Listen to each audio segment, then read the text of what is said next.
नमस्कार, स्वागत है आप सभी का हमारे YouTube चैनल KCPZ क्लासेस में। हमारा अगला जो टॉपिक है, कल अपन ने फर्स्ट आवर्तिता पढ़ी थी परमाणु आकार, उसको प्रभावित करने वाले कारण।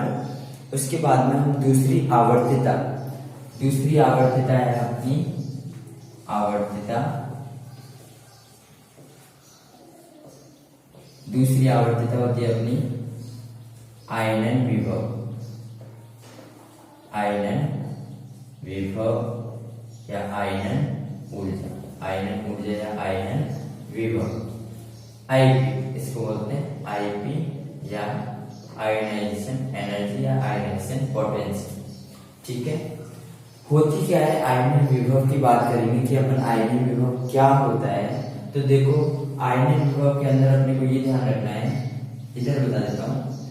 एक जो परमाणु होता है, एक परमाणु, इसके बाह्यतम कोश में से, एक परमाणु के बाह्यतम कोश में से एक इलेक्ट्रॉन को निकालने के लिए जो आवश्यक ऊर्जा है वो कहलाती है आयनन ऊर्जा। क्या बोल रहा हूं कि एक परमाणु के बाह्यतम कोश के एक इलेक्ट्रॉन को बाहर निकालने के लिए जो रिक्वायर्ड एनर्जी है, आवश्यक ऊर्जा है, वो कहलाती है आपकी क्या, आयनन ऊर्जा। मतलब एक इलेक्ट्रॉन को अपने को बाहर निकालना है जो आपके बाह्यतम कोश में। तो जैसे देखो, अपन बात करते हैं, जैसे आपका ये मान लिया कि ये कोई भी ए एटम है, ठीक है, इसमें से एक एटम में से सबसे फर्स्ट में एक इलेक्ट्रॉन निकाला तो क्या बना, ये ए प्लस बना।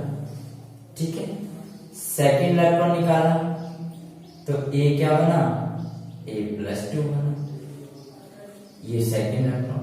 जब इसमें से थर्ड इलेक्ट्रॉन निकाला, एक और इलेक्ट्रॉन निकाला तो ये बना ए प्लस 3। मतलब जैसे जैसे इलेक्ट्रॉन निकालते जाएंगे वैसे वैसे जो इसके ऊपर प्लस चार्ज है वो बढ़ता जाएगा। ठीक है, अब इसकी आयनन विभव या आयनन ऊर्जा की बात करेंगे कि किसकी आयनन विभव का मान ज्यादा होगा, किसका कम होगा।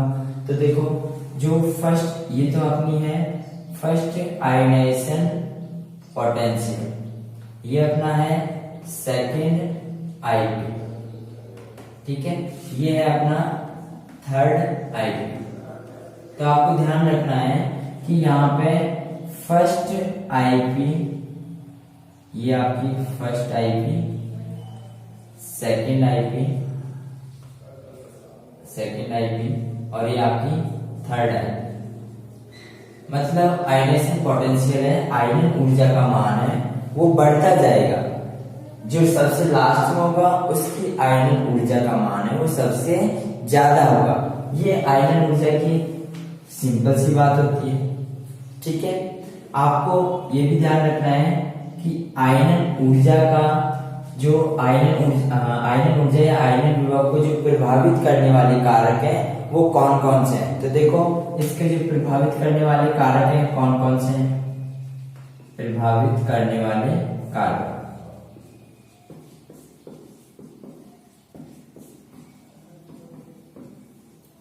प्रभावित करने वाले कारक कौन कौन से हैं। तो देखो, सबसे पहले अपन बात करते हैं, जिस तरीके से आपने परमाणु आकार के अंदर पढ़ा था उसी तरीके से अपन यहाँ पढ़ेंगे। पहला जो कारक है प्रभावित करने वाले कारकों में, सबसे पहले आपने पढ़ा था साइज, आकार।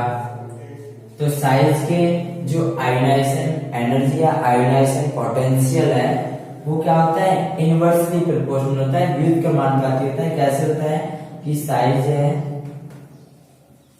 वो आईपी के व्युत्क्रमानुपाती। आपको ये ध्यान रखना है कि आपने जो भी वहां कारक पढ़े थे उसके जस्ट उल्टे होंगे। यहाँ पे आयनन ऊर्जा में जस्ट उल्टे होंगे। जो आपने आयनन जो आकार था, परमाणु आकार था, उसमें जो पढ़े थे उसके जस्ट उल्टे आपके इसमें होंगे। दूसरा आपने पढ़ा था जेड इफेक्ट या प्रभावी नाभिकीय आवेश।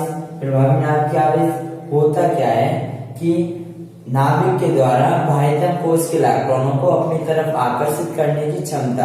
तो उससे क्या हो रहा था, साइज कम हो रहा था, जैसे जैसे जेड इफेक्ट बढ़ रहा था तो साइज कम हो रहा था। तो यहाँ पे क्या होगा कि जेड इफेक्ट है वो आईपी के डायरेक्टली प्रोपोर्शनल होता है, मतलब जैसे जैसे जेड इफेक्ट बढ़ेगा वैसे वैसे आईपी का जो मान है वो क्या होगा, बढ़ेगा। ये आपको ध्यान रखना है, ठीक है। और फिर तीसरी चीज आपने क्या पढ़ी थी, परिरक्षण प्रभाव। तीसरा पढ़ा था आपने परिरक्षण प्रभाव। तो आपने पढ़ा था कि परिरक्षण प्रभाव के बढ़ने पर जो आपके आईपी का जो मान है वो क्या होता है, आईपी का मान कम होगा वितरण। क्यों, क्योंकि परिरक्षण प्रभाव बढ़ने पर साइज क्या हो रहा था, बढ़ रहा था। तो साइज बढ़ रहा था तो आईपी क्या होगा, कम होगा। तो ये परिरक्षण प्रभाव के व्युत्क्रमानुपाती होता है। परिरक्षण प्रभाव के क्या होता है, व्युत्क्रमानुपाती होता है आईपी, ये व्युत्क्रमानुपाती। तो ये फैक्टर भी उल्टा हो गया उसके जस्ट, ठीक है। फिर अपन चौथे पे बात करते हैं। एक आपको यहाँ पे ये ध्यान में रखना है कि बताओ ऐसा कौन सा प्रोसेस होता है जिसमें से एनर्जी रिक्वायर्ड होती है, एनर्जी की अपने को जरूरत होती है। तो ध्यान रखना वो ऊष्मा शोषी। एक तो ऊष्मा क्षेपी प्रक्रम होता है और एक होता है ऊष्मा शोषी। तो यहाँ पे ध्यान रखना है ये कौन सा प्रक्रम होता है, ये आयन ऊर्जा का है। ये कौन सा प्रक्रम है, ऊष्मा शोषी प्रक्रम होता है, ऊष्मा शोषी प्रक्रम होता है, ठीक है। ऊष्मा शोषी प्रक्रम होता है, ये ध्यान रखना। फिर अपने अगले फैक्टर की बात करते हैं। जो चौथा फैक्टर है वो क्या होगा कि इसके अंदर जो आपका आईपी है, आयोनाइजेशन पोटेंशियल है, वो किसके समानुपाती होता है, पॉजिटिव ऑक्सीडेशन स्टेट के। जो धनात्मक ऑक्सीकरण अवस्था है उसके तो समानुपाती होता है। मतलब जैसे जैसे किसी भी परमाणु के ऊपर धनावेश या पॉजिटिव ऑक्सीडेशन स्टेट है वो बढ़ेगी तो उसकी आईपी बढ़ेगी, और जैसे जैसे नेगेटिव ऑक्सीडेशन स्टेट उसकी बढ़ेगी वैसे वैसे आईपी क्या होगी, कम होगी। तो ये पॉजिटिव ऑक्सीडेशन स्टेट के समानुपाती होता है और नेगेटिव ऑक्सीडेशन स्टेट के क्या होता है, व्युत्क्रमानुपाती, इनवर्सली प्रोपोर्शनल होता है। तो अपने को ये ध्यान रखना है कि आईपी है वो पॉजिटिव ऑक्सीडेशन स्टेट के तो समानुपाती और नेगेटिव ऑक्सीडेशन स्टेट के क्या होता है, व्युत्क्रमानुपाती होता है। तो ये बात भी आपके ध्यान में रखनी है, ठीक है। फिर अपन बात करते हैं अपना जो अगला फैक्टर होता है वो होता है आपके भेदन क्षमता। भेदन क्षमता देखो क्या होती है। भेदन क्षमता के अंदर जब हम बात करते हैं तो भेदन क्षमता में आपको ये ध्यान रखना है कि किन्हीं भी कोष के उपकोषों को नाभिक के द्वारा आकर्षित करने की क्षमता या भेदने की क्षमता, कि भाई जितना ज्यादा नाभिक के पास जो कोष होगा, जो उपकोष होगा, उसमें से इलेक्ट्रॉन को निकालना मुश्किल होता है। कैसे, जैसे मान लो ये आपका नाभिक है, इसके पास में एस कोष, फिर आपका पी, फिर डी और फिर सबसे लास्ट में एफ।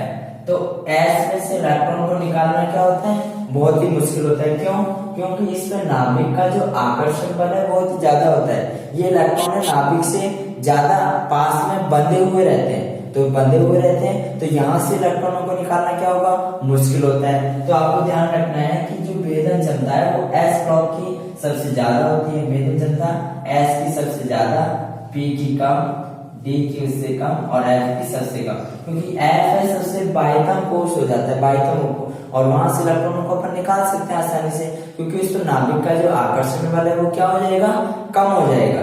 और नाभिक का आकर्षण बल कम होते ही इलेक्ट्रॉन लूज हो जाएंगे और इलेक्ट्रॉन ढीले बंधे होने पर हम उन्हें आसानी से निकाल सकते हैं। तो ये आपको ध्यान रखना है।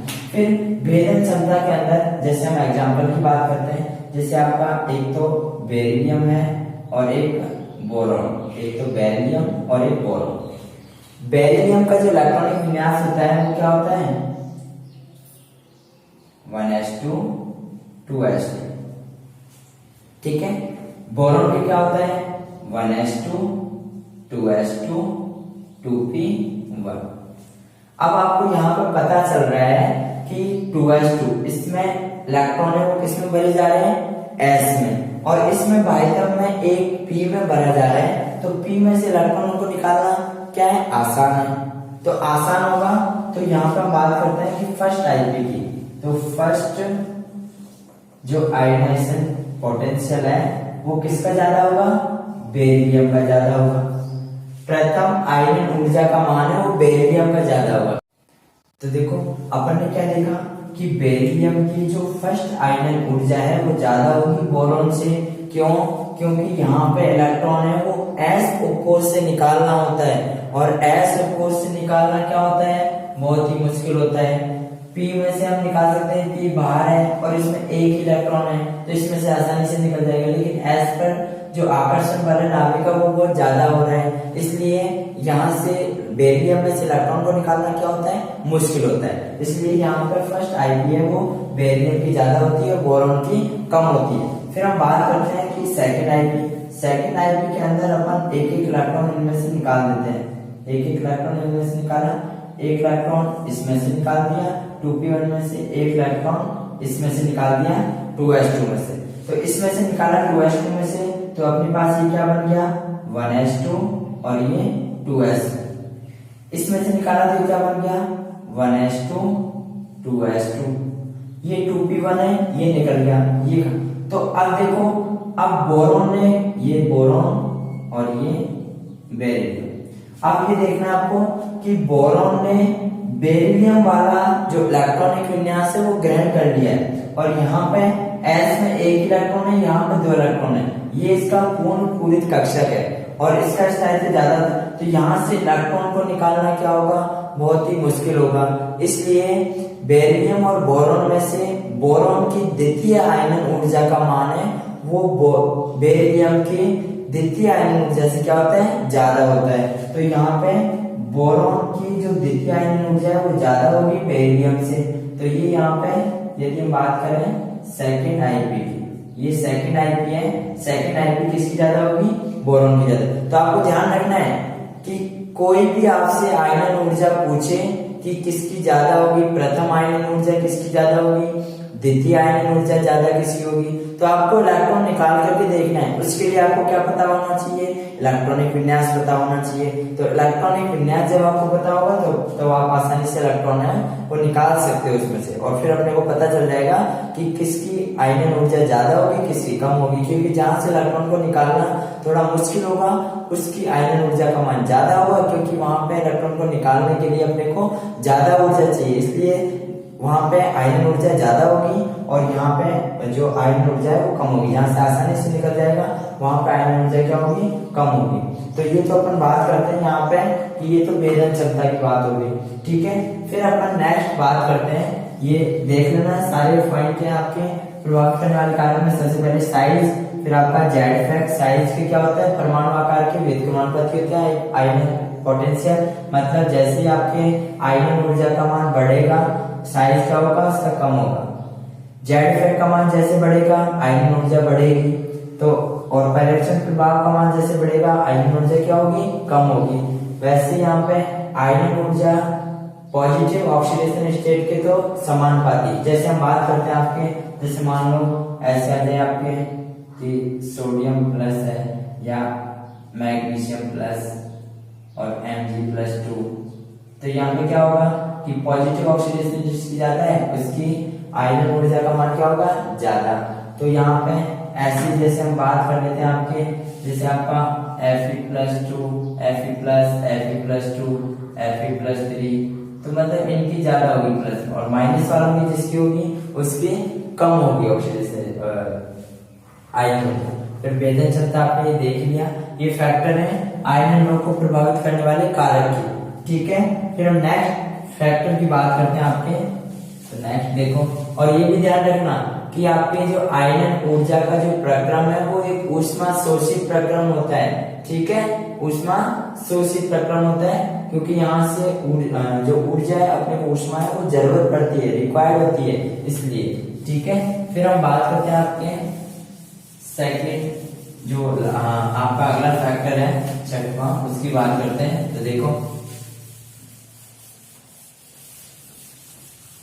छठवां फैक्टर है आपका, छठवां फैक्टर होगा आपका अर्धपूरित एवं पूर्ण पूरित कक्षक का स्थायित्व। अर्धपूरित एवं पूर्ण पूरित कक्षकों का स्तर,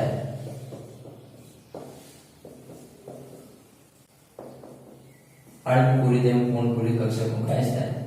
तो आपको पता है कि अर्धपूरित कक्षकों या पूर्णपूरित कक्षकों, उनका स्थायित्व है वो और कक्षकों की तुलना में ज्यादा होता है, उनका स्थायित्व क्या होता है, ज्यादा होता है और कक्षकों की तुलना में। अब यहाँ पे बात करते हैं कि आयनन ऊर्जा के अंदर कैसे होता है, तो इसके एग्जाम्पल में बात करते हैं। जैसे आपका नाइट्रोजन है और ऑक्सीजन, ठीक है, नाइट्रोजन और ऑक्सीजन। नाइट्रोजन का जो इलेक्ट्रॉनिक विन्यास है वो क्या होता है, 1s2 2s2 और 2p3। ऑक्सीजन का क्या होता है, 1s2 2s2 और 2p4।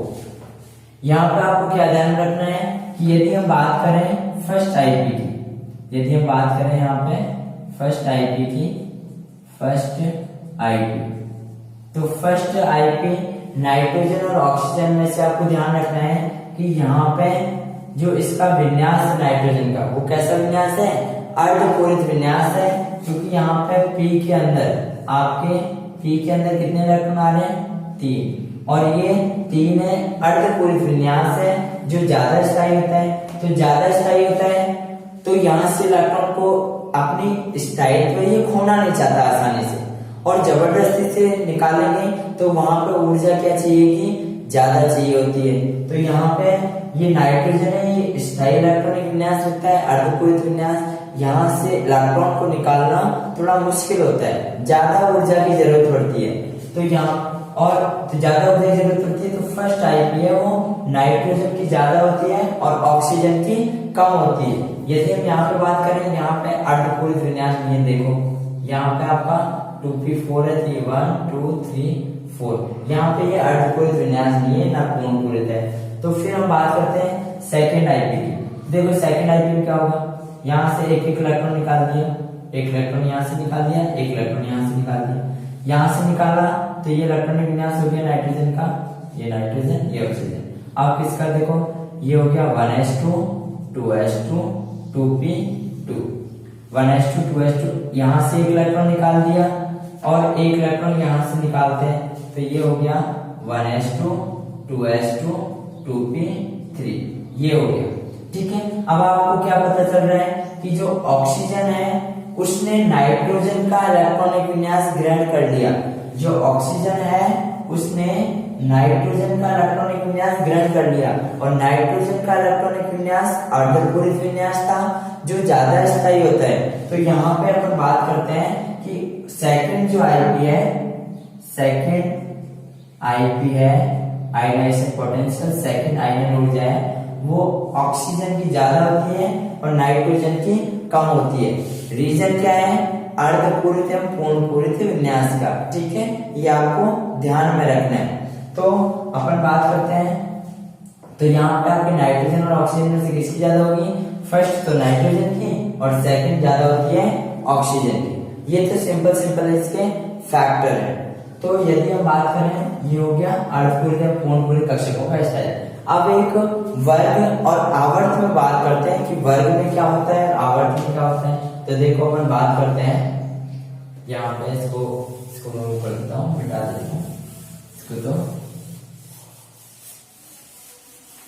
और फिर अपन बात करते हैं आपके, देखो एक वर्ग में क्या होता है, वर्ग में देखो एक तो ऊपर से नीचे, एक बाएं से दाएं चलते हैं, बाएं से दाएं, और ये ऊपर से नीचे। जब हम ऊपर से नीचे चलते हैं तो क्या होता है कि जो साइज है वो क्या हो रहा था, साइज बढ़ रहा था। साइज क्यों बढ़ रहा था, क्योंकि ऊपर से नीचे चलते हैं तो कोष की संख्या क्या होती है, बढ़ती है। और अपन ने पहला ही फैक्टर ये पढ़ा था, पहला ही कारक आयनन ऊर्जा के अंदर, कि ये साइज के व्युत्क्रमानुपाती होता है। साइज बढ़ेगा तो आईपी का मान है वो क्या होगा, आईपी का मान है वो क्या होगा, कम होगा। तो एक वर्ग में ऊपर से नीचे चलते हैं तो Ip का मान क्या होता है, कम होता है। तो आपको ध्यान रखना है, मैंने पहले भी बताया था कि सीजियम धातु का आयनन ऊर्जा का मान है वो सबसे कम होता है, क्योंकि उसका साइज आवर्त सारणी के अंदर सबसे बड़ा होता है सीजियम का साइज। ठीक है, फिर हम बात करते हैं एक वर्ग में जब हम बाएं से दाएं चलते हैं, सॉरी ये तो वर्ग हो गया। ठीक है, और जब हम बाएं से दाएं चलते हैं तो बाएं से दाएं चलेंगे तो क्या होगा, जेड इफेक्ट का मान क्या होता है, बढ़ता है। जब जेड इफेक्ट का मान बढ़ेगा तो आपको पता है साइज क्या होता है, साइज कम होता है। साइज कम होगा तो Ip का मान है वो क्या होगा, बढ़ेगा, आयनन ऊर्जा का मान बढ़ेगा। तो एक आवर्त में, ये तो बात हुई वर्ग की और ये आवर्त की। ठीक है, एक आवर्त में जब हम बाएं से दाएं चलते हैं तो जेड इफेक्ट का मान बढ़ने से Ip का जो मान है, आयनन ऊर्जा का जो मान है वो क्या होता है, बढ़ता है। तो ये आपको ध्यान रखना है कि एक आवर्त में तो बढ़ेगा और जो Ip है वर्ग में क्या होगी, कम होगी। तो जैसे हम बात करते हैं आपके, जैसे सेकंड आवर्त, और जब हम बात करते हैं कि आवर्त में जेड इफेक्ट बढ़ता है, नाभिक आवेश बढ़ेगा तो वहां से इलेक्ट्रॉन को निकालना क्या होगा, मुश्किल होता है, इसलिए Ip का मान है वो बढ़ता जाता है। और ध्यान रखना, एक आवर्त के अंदर या पीरियडिक टेबल के अंदर अपन बात करें तो हीलियम का जो आपके हीलियम का Ip है वो सबसे ज्यादा होता है। ध्यान रखना, हीलियम का Ip सबसे ज्यादा होता है। क्यों, क्योंकि एक आवर्त के अंदर या पीरियडिक टेबल में सबसे लास्ट में आता है और सबसे ऊपर आता है। तो ऊपर तो Ip बढ़ता है, लेकिन नीचे जैसे चलते जाते हैं Ip कम होता जाता है। ठीक है, जैसे हम बात करते हैं अपने सेकंड आवर्त की, जैसे आपका lithium, beryllium, boron, carbon, nitrogen, oxygen, fluorine और ये नियोन। इसका जो इलेक्ट्रॉनिक विन्यास है वो क्या होता है, 2s1। इसका क्या होता है, 2s2। इसका क्या होता है, 2s2, 2p1। इसका क्या होता है, 2s2, 2p2। इसका 2s2, 2p3। इसका 2p4। इसका 2p5 और इसका 2p6। ये यहाँ पे 2s2, 2s2, 2s2। अब यहाँ पे आपको ध्यान में क्या रखना है, आपने दो फैक्टर पढ़े थे जो इम्पोर्टेंट थे, एक तो भेदन क्षमता का पढ़ा था और एक पढ़ा था अर्धपूरित एवं पूर्णपूरित कर्षकों का स्टाइल। तो यहाँ पे देखो, जो नियोन है इसका जो विन्यास है वो पूर्णपूरित विन्यास है। इसमें इलेक्ट्रॉन है वो पूरे के पूरे भरे हुए हैं, तो ये विन्यास कैसा हुआ, पूर्णपूरित विन्यास होता है। ये पूर्णपूरित विन्यास होता है। यदि हम बात करें नाइट्रोजन की, तो नाइट्रोजन में आपने पढ़ लिया कैसा विन्यास होता है, इसका अर्धपूरित विन्यास होता है। इसका विन्यास कैसा होता है, अर्धपूरित विन्यास इसका होता है। और यहाँ पे यदि हम बेरिलियम की बात करें तो बेरिलियम के अंदर क्या लगती है, भेदन क्षमता। भेदन क्षमता के कारण इसमें से इलेक्ट्रॉन को निकालना मुश्किल होता है, ये भी आपने पढ़ लिया था। ठीक है, तो अपन बात करते हैं कि इस वाले आवर्त में हम जब बाएं से दाएं चलते हैं तो आयनन ऊर्जा की जो मान है कैसे कैसे परिवर्तन, किसका ज्यादा होगा किसका कम होता है।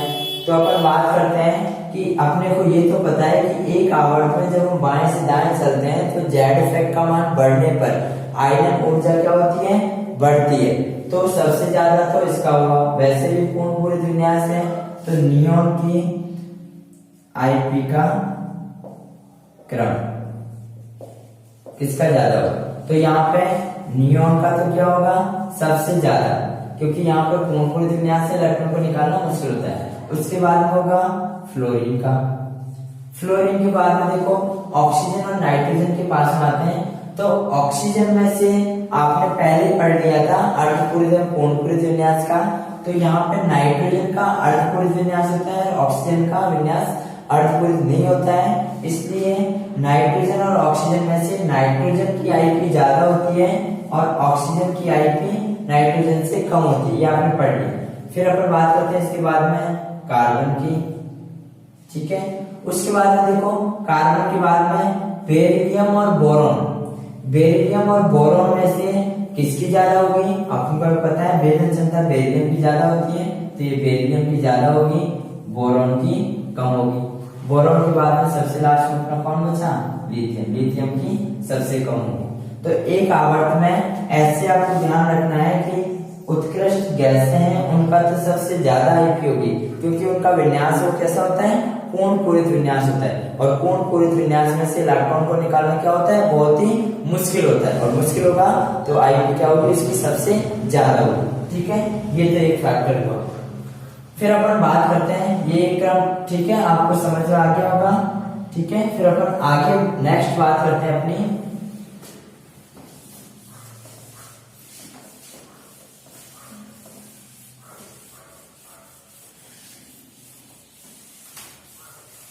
देखो जैसे आपने परमाणु आकार में जो फैक्टर पढ़े थे, दो तरह के फैक्टर पढ़े थे आपने। देखो यहां पे फिर अपन बात करते हैं कि एक वर्ग की, वर्ग में क्या होता है। देखो जैसे आपने ये पढ़ा था, बैंगन, आलू, गाजर इन थैला, और एक काशी गए सन। ठीक है, यहां पे आपने ये पढ़ा था, और आपने ये भी पढ़ा था कि एल्यूमिनियम और गैलियम में से एल्यूमिनियम का जो आकार है, एल्यूमिनियम का, इधर लिख देता हूं मैं, एल्यूमिनियम का जो आकार है वो गैलियम से बड़ा होता है। वैसे तो अपने को पता है कि ऊपर से नीचे चलते हैं तो साइज क्या होना चाहिए था, बढ़ना चाहिए था, क्योंकि कोषों की संख्या क्या होती है, बढ़ती है, परंतु एल्यूमिनियम का आकार है वो गैलियम से क्या होता है, ज्यादा होता है। क्यों ज्यादा होता है, क्योंकि यहाँ पे आपको क्या लगता है, संक्रमण संकुचन लगता है, संक्रमण संकुचन लगता है।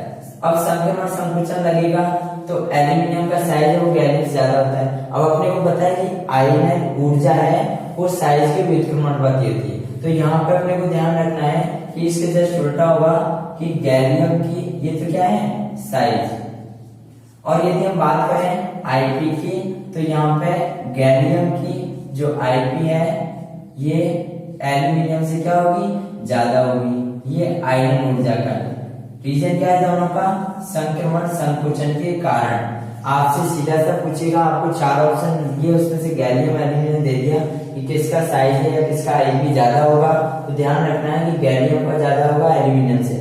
वैसे तो अपन ये पढ़ा कि ऊपर से नीचे जाते हैं तो साइज बढ़ता है, तो आयन ऊर्जा का मान क्या होता है, कम होता है। लेकिन यहाँ पे क्या होता है कि ऊपर से नीचे चलते हैं तो गैलियम का साइज है वो, गैलियम का साइज एल्यूमिनियम से छोटा होता है, और इसलिए इसके आईपी का मान क्या होता है, ज्यादा होता है। ऐसे यदि हम बात करें इंडियम और थैलियम की, तो इंडियम और थैलियम में क्या होता है कि यहाँ पे आपके इंडियम का जो साइज है वो थैलियम से बड़ा होता है या लगभग इक्वल हो जाता है।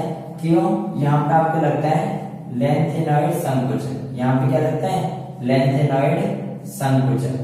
और लेंथेनॉइड संकुचन में मैंने आपको बताया था, इसका कारण भी पहले लिखवाया था। कारण क्या होगा, अगर लेंथेनॉइड संकुचन का कारण पूछे तो एफ कक्षकों का दुर्बल परिरक्षण प्रभाव लगता है। यहाँ पे सीधा सा एक ही आंसर आएगा, एफ कक्षकों का दुर्बल परिरक्षण, क्योंकि एफ कक्षकों की आकृति है वो बहुत ही जटिल होती है, तो उनका कुछ भी परिरक्षण प्रभाव नहीं शो होता है, इसलिए उनका दुर्बल परिरक्षण होता है। अगर हम बात करें इनमें, ये तो बात हुई साइज की, अगर इसी से आईपी की बात करें तो थैलियम की जो आईपी है वो इंडियम से ज्यादा होती है। ये आपकी बात हुई आईपी की, ठीक है। दोनों का रीजन क्या है, लेंथेनॉइड संकुचन, ठीक है। और एक यदि हम बात करें आपके संक्रमण तत्वों के अंदर, संक्रमण तत्वों में जैसे आपका scandium, titanium, vanadium, chromium, manganese, ferrous, cobalt, निकल, कॉपर और ये जिंक। तो यहाँ पे देखो, यहाँ पे अपन ने पढ़ा था कि इसका जो साइज है लगभग सेम होता है, इनका जो साइज है वो लगभग क्या होता है, साइज लगभग सेम होता है, साइज लगभग सेम होता है, इसलिए इनके आईपी में भी ज्यादा डिफरेंस नहीं होता है, आईपी भी लगभग इनका सेम होता है। और वैसे अपन ये देखते हैं कि जब हम बाएं से दाएं चलते हैं एक आवर्त के अंदर तो आईपी का मान है वो बढ़ता है। क्यों, क्योंकि क्योंकि जेड का मान बढ़ता है, जेड का मान बढ़ेगा तो आईपी का मान भी बढ़ेगा। तो ये इसके फैक्टर है, ठीक है। ये आपके इधर साइज लगभग सेम होता है, इनका ज्यादा डिफरेंस नहीं होता है, इसलिए यहाँ पे आपके संक्रमण संकुचन और लेंथेनर संकुचन लगता है। आपसे इसके अंदर पूछा जाता है कि जैसे यहाँ से पूछ लिया क्रोमियम और मैग्नीज में से, आपसे ये पूछ लिया इनका इलेक्ट्रॉनिक विन्यास आपको पता है, इसका होता है आपका 3d5 और 4s1, इसका होता है 3d5 4s2। यहाँ से आपसे पूछ लिया कि मैग्नीज और क्रोमियम में से फर्स्ट आईपी है वो किसकी ज्यादा होगी और किसकी कम होगी। तो ध्यान रखना कि मैग्नीज का जो इलेक्ट्रॉनिक विन्यास है वो क्या है 3d5। तो अपने को वैसे ही पता है कि जेड इफेक्ट का मान जब बढ़ेगा तो आईपी क्या होगी, बढ़ेगी। तो आईपी क्या होगी, बढ़ेगी। तो यहाँ पे देखो अगर हम प्रथम आयरन ऊर्जा की बात करें क्रोमियम और मैग्नीज की, तो प्रथम किसकी ज्यादा होगी, मैग्नीज की ज्यादा होगी। यदि हम सेकंड, क्यों, क्योंकि यहाँ पे इसका विन्यास कैसा है, अर्धपूरित विन्यास है। और यदि हम और एस में 2 के 2 इलेक्ट्रॉन भरे, यहाँ पे एस में 1 इलेक्ट्रॉन है। तो यदि हम सेकंड की बात करेंगे, ये तो फर्स्ट आईपी, यदि हम सेकंड आईपी की बात करें तो सेकंड आईपी किसकी ज्यादा होगी, क्रोमियम की ज्यादा होती है और मैग्नीज की कम होती है। तो ये तो सेकंड आईपी और ये फर्स्ट आईपी, फर्स्ट में मैग्नीज की ज्यादा होती है, क्रोमियम की कम होती है, ठीक है। और यदि थर्ड की बात करें, थर्ड आईपी, तो थर्ड आईपी किसकी ज्यादा होगी, थर्ड आईपी मैग्नीज की ज्यादा होती है और क्रोमियम की कम होती है। थर्ड वापस से मैग्नीज की ज्यादा होती है, क्रोमियम की कम होती है। तो ये अपन बात करते हैं आपके कि आयनन ऊर्जा की। आयनन ऊर्जा एक ऊष्मा शोषित प्रक्रम होता है, ध्यान रखना है। बाह्यतम कोश में से एक इलेक्ट्रॉन को निकालने के लिए जो आवश्यक ऊर्जा होती है वो आपकी कहलाती है आयनन ऊर्जा, ठीक है। तो ये आपके सारे के सारे फैक्टर हुए। यहाँ से सिंपल से दे दें कि क्रोमियम का द्वितीय आयनन ऊर्जा मैग्नीज की द्वितीय आयनन ऊर्जा से ज्यादा होता है। क्या ये कथन सत्य है? बिल्कुल सत्य है, क्योंकि क्रोमियम का सेकंड आईपी है वो ज्यादा होती है मैग्नीज की सेकंड आईपी से, ठीक है। तो अपन बात करते हैं फिर, ठीक है, नेक्स्ट टॉपिक नेक्स्ट वीडियो में। Thank you.